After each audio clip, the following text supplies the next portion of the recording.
L'homme demande, quand viendra le jour du jugement?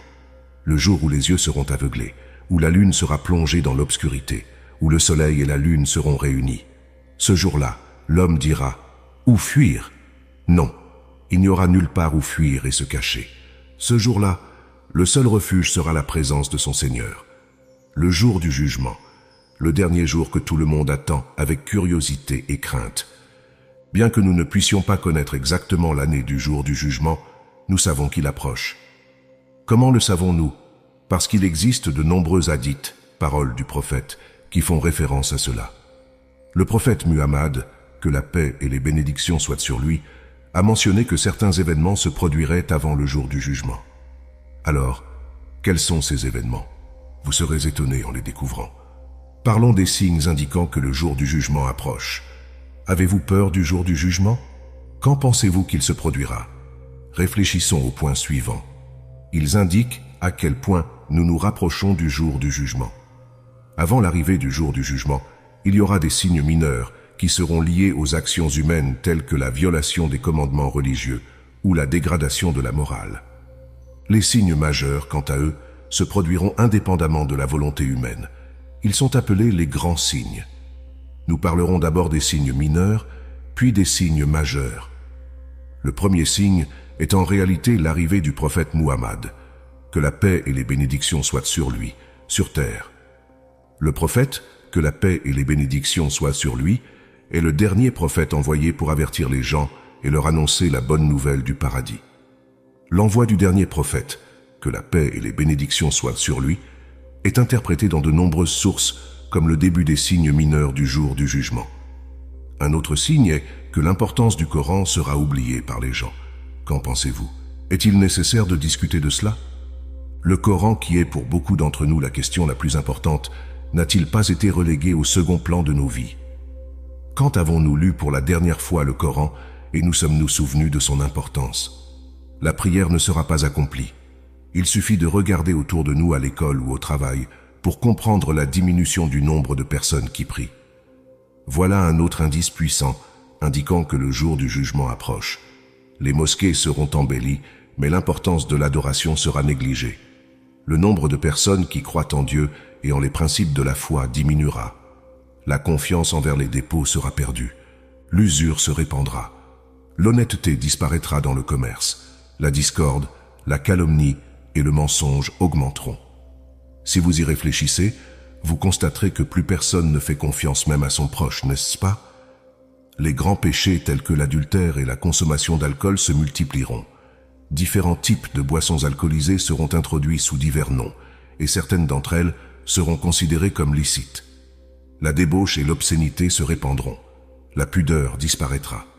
Les hommes se contenteront des hommes et les femmes des femmes. L'avarice et la cupidité augmenteront. Les liens familiaux seront rompus. N'avons-nous pas ressenti ce signe particulièrement pendant nos fêtes religieuses? Que pensez-vous? Les aînés ne seront pas bienveillants envers les plus jeunes, et les plus jeunes ne montreront pas de respect envers les aînés. Les divorces et les enfants illégitimes se multiplieront. Les activités de lutte et d'éducation religieuse seront abandonnées. Seules les sciences séculières seront apprises. Imaginez, depuis notre enfance, nous n'apprenons que des définitions dans les cours religieux, et nous allons à la mosquée et aux écoles coraniques pendant l'été. Notre connaissance religieuse se limite à cela. L'équilibre de la nature sera perturbé. Les catastrophes, telles que les inondations, les tremblements de terre et les incendies se multiplieront dans le monde. Les mines seront épuisées, les meurtres augmenteront, de grands bâtiments seront construits, le destin et le jour de la résurrection seront niés. Avez-vous remarqué? Presque tous les signes mineurs du jour du jugement se sont réalisés. Cela ne montre-t-il pas que l'humanité est entrée dans la dernière période, la fin des temps? Passons maintenant aux grands signes annonçant le jour du jugement, la bête de la terre. Et lorsque l'heure viendra, nous ferons sortir pour eux une bête de la terre. Concernant Daba, dont nous avons peu d'informations, le Coran nous dit qu'elle sortira de la terre et séparera les mécréants des croyants près de la fin des temps. Daba est une créature annoncée qui fait partie des grands signes du jour du jugement. Il y a différentes interprétations sur sa nature, mais ce qui importe, c'est qu'il s'agit d'un signe majeur et que les croyants seront épargnés de ce danger grâce à la permission d'Allah. Gog et Magog sont également mentionnés. Ils sont un groupe qui causera de grands maux sur terre en perturbant l'humanité, ce qui est un autre grand signe de la fin des temps.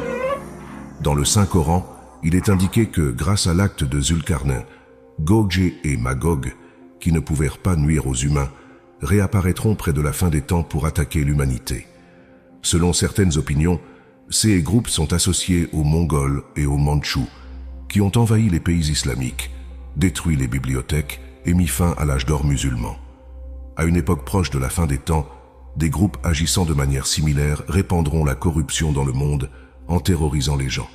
Bien sûr, Allah est le plus savant. Selon les récits, la venue de Dajjal, l'Antéchrist, est l'un des événements les plus effrayants de l'histoire. Dajjal est décrit dans les hadiths comme un menteur rusé qui déguise le mal en bien et cache sa véritable nature. Il y a de nombreux Dajjal à différentes époques, mais il y en a un à la fin des temps qui est le grand Dajjal. Il y a aussi l'antéchrist islamique nommé Sufyan, qui est censé émerger parmi les musulmans, promouvant l'irréligion et le péché d'une manière hypocrite pour ruiner les vies éternelles des gens. Il gagnera des partisans en trompant certains érudits religieux. Ce Dajjal règne en utilisant la tromperie, l'immoralité, le gaspillage et le mensonge. Cependant, tout le monde ne les reconnaîtra pas comme des Dajjal. Ils ne peuvent être identifiés que par une grande conscience de la foi et une perspicacité basée sur la foi. Mahdi, un descendant de la lignée d'Alul Bayt, la famille du prophète, viendra après Dajjal. Après avoir tué Dajjal, il propagera rapidement l'islam sur terre, instaurant la justice, éliminant tout mal et établissant l'équité. Mehdi est décrit comme une personne noble qui est guidée vers la vérité par Allah et qui guide les gens vers le bon chemin, particulièrement les musulmans. Il rétablit la justice dans un monde où l'oppression règne. Il sauve ceux qui sont submergés par l'incrédulité et le doute de la mécréance. Sa venue est un signe du jour du jugement. Un autre grand signe du jour du jugement est la descente d'Issa, Jésus, sur terre.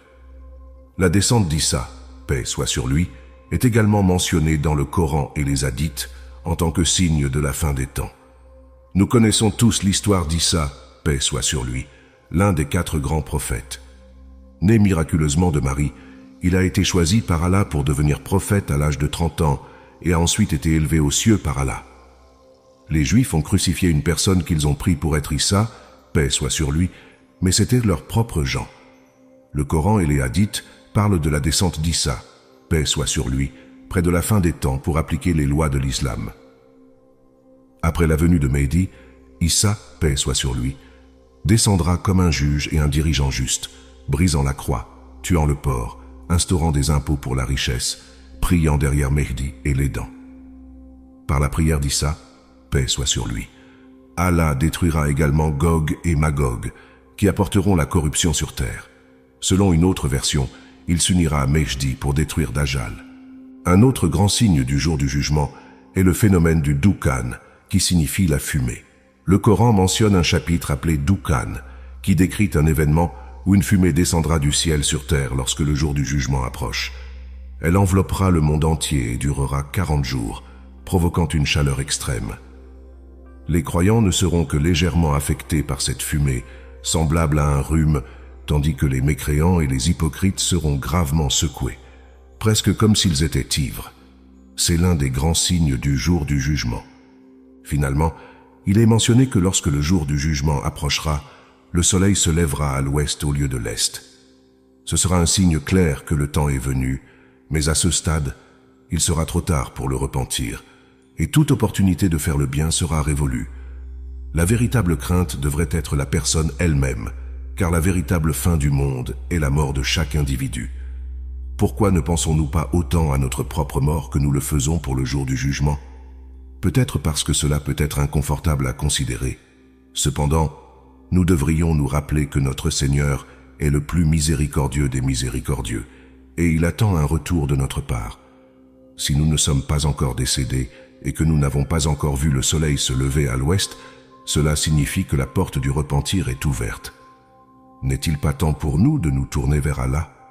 Parfois, il faut agir rapidement pour prendre des mesures positives, pour anticiper la mort et le jugement d'une manière paisible et rassurante. Après le jour du jugement, qu'adviendra-t-il sur le pont de Sirat, le pont étroit? Si vous êtes curieux, vous pouvez regarder notre autre vidéo sur le pont de Sirat.